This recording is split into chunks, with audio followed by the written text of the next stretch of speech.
Donc ici, on voit la partie électricité classique, comme on aurait dans n'importe quel appartement, n'importe quelle maison. Et ici, la partie actionnaire, l'actionnaire KNX, qui va contrôler, on va dire, la partie domotique. Connecter son logement comme un ordinateur, c'est aujourd'hui possible, et cela s'appelle la domotique.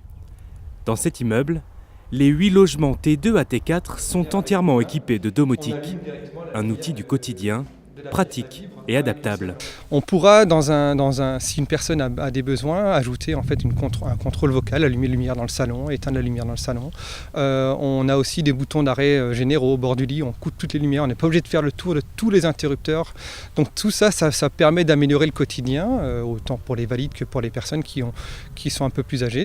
En France, la population des plus de 80 ans progresse, plus 35% en 10 ans. Aujourd'hui, 8 sur 10 vivent à domicile. Ces logements pourraient donc être une réponse à cette problématique.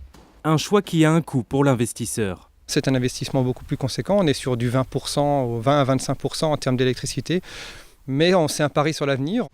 Autre adaptation, chacun des logements est entièrement accessible aux personnes à mobilité réduite. Aucune marche ni bordure et un ascenseur. Des loyers à partir de 750 € pour cet immeuble économique en énergie et haut de gamme.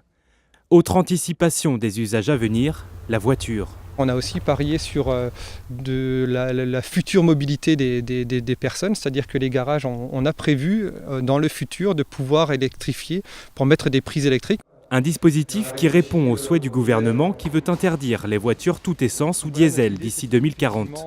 Parallèlement, la population française devrait compter, à cette date, près de 2 millions de personnes âgées dépendantes.